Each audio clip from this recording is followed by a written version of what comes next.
A rat sits alone in a small metal cage with two bottles hanging above it. One holds water, the other holds a morphine solution. Within days, the rat keeps drinking the drug again and again, sometimes until it dies. For decades, this image was treated as proof that drugs themselves were the enemy, that the chemical alone did the damage, and that no creature could resist it once it started. Then, a Canadian psychologist rebuilt what a rat's life could look like, and the old story started to fall apart. His name was Bruce Alexander, and he worked at Simon Fraser University in British Columbia. He had spent years studying drug use, and one detail kept bothering him. Almost every addiction study before his had used the same kind of rat, one living completely alone in a small cage with bare walls and no other rats around it. Alexander began to wonder whether researchers had ever really been measuring the drug at all, or whether they had simply been measuring the isolation. So in the late 1970s, he built something new. He called it Rat Park. It was a wooden enclosure roughly 200 times larger than a standard lab cage, filled with cedar shavings for digging, boxes for hiding, wheels for running, and open space for climbing. Male and female rats lived there together, free to socialize, mate, and raise young, giving them, as much as a lab could manage, a normal rat life. Then he ran the same tests scientists had relied on for years. Two bottles, one filled with plain water, the other laced with morphine, sometimes sweetened to mask the bitter taste.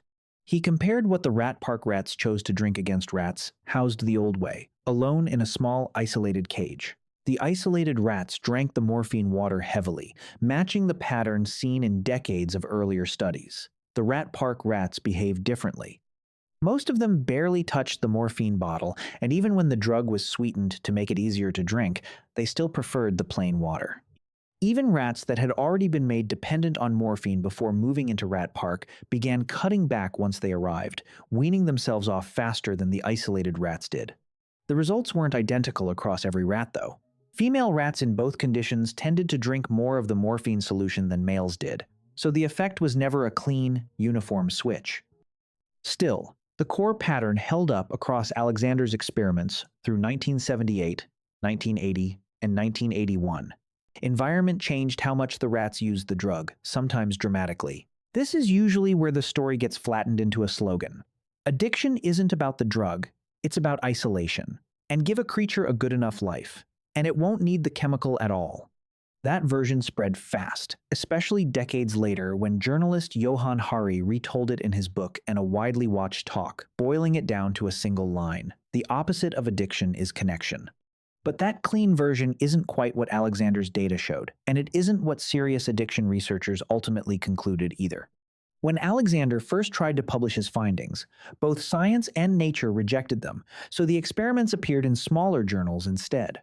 Later scientists who tried to repeat his exact setup got mixed results. Some replications supported the general idea, while others showed a weaker effect or found it depended heavily on the specific drug, dose, and species used. The sample sizes in the original studies were also small by modern standards. Rat Park was a real and important finding, but it was never the single, unshakable proof that addiction is purely about loneliness.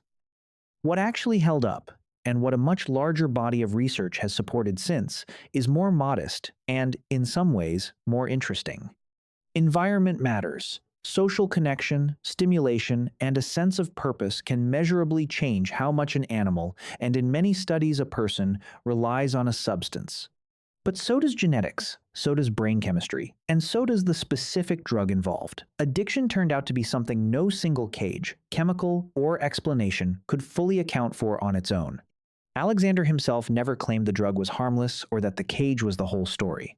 His real argument was narrower and in some ways more useful. He believed the field had been asking a broken question. Not how strong is this drug, but what does this creature's life look like when it reaches for it? A rat with nothing to do, nowhere to belong, and no one to be near will use whatever is available to fill the hours, and so, it turned out, will people. That reframing mattered more than the slogan it eventually got turned into.